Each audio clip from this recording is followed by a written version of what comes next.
And while they were talking, right, Geto was pulling up to Shorty's house. Bro rang the doorbell and... What the fuck? What the fuck?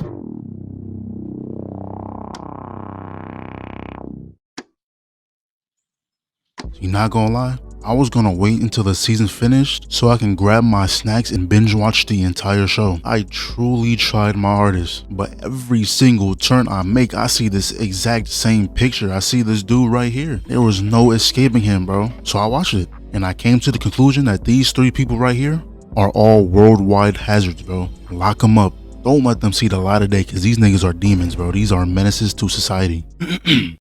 Now, with that being said, let's talk about this dude, Gojo. Now, from watching season 1, you would think Gojo was at his max level of disrespect. I was completely wrong, because the way this nigga is moving at the age of 16 was actually worse than when he's pushing 30, bro. Hold on. Since when this nigga Gojo was a hooper, yo, he better put down that sorcery and pick up the rock. That man can cheat all day with his infinity, and who gonna check him? Shit, not me. He gonna get a max contract the moment he steps a foot on that court. Hold on, bro, look at this, bro. Bro said, cookies. Easy lay. Gojo, pass the rock. Kobe.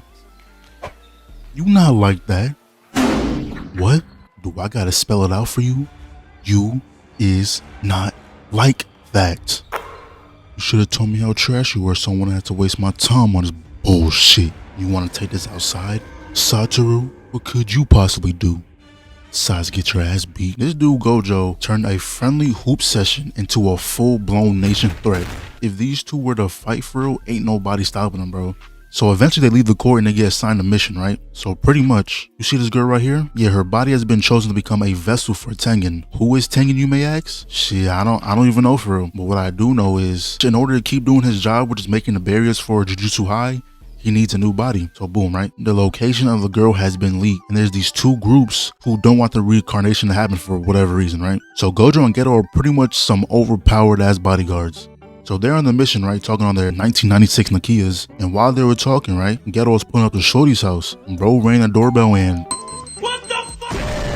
What the fuck? But we all knew that wasn't gonna do nothing to him, though, bro. But while that was going on, this dude Gojo had about 50-some swords pointed at his head. And he has absolutely no fear at all.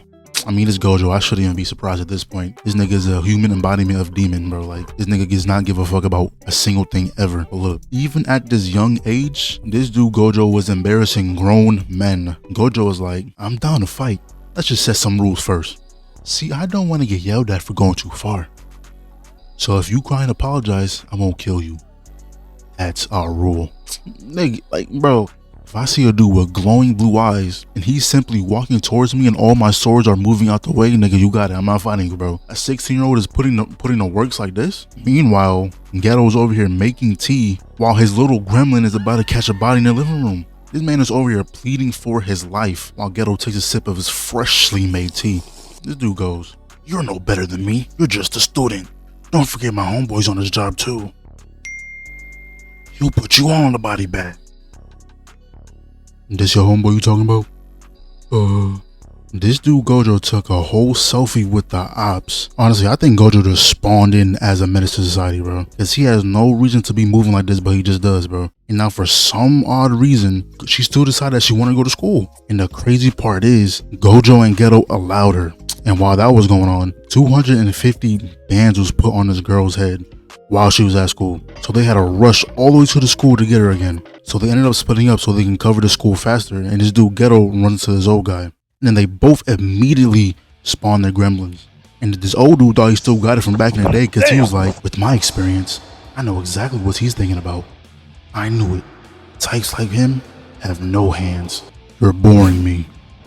This dude Geto summons the Alaskan bullworm in Speed Blitz, bro. I'm like, wow, that old dude was a complete waste of time. He put on no fight at all. Then all of a sudden, this dude comes flying through the window. Moment he was about to stab Geto, he immediately seen his younger self. And then the camera cuts back to this old man getting hit with the most devious combo.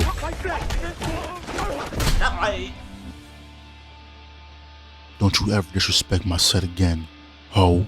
Yo, Geto had absolutely no reason to do this old man the way he did, bro. I know he tested your set, but you had to treat this man to a 13-piece combo, bro. That junk was unnecessary. So Gojo ends up fighting a girl, ends up palming her back like a basketball, and runs off to Jutsu High.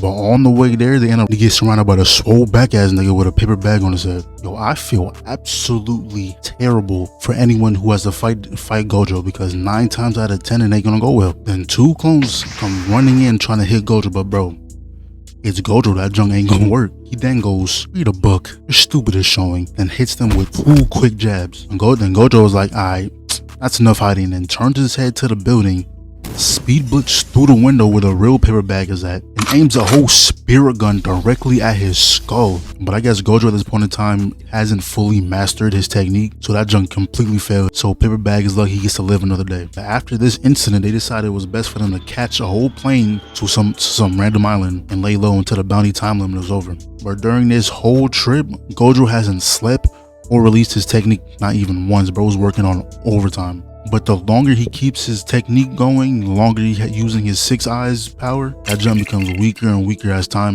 goes on, right? They finally get back to Jujutsu High and they made it into the barrier. Bro, Gojo's been awake for however many days they was on that trip, but in the safety of the barrier, he needs this well-deserved break. And then this dude is a whole different story.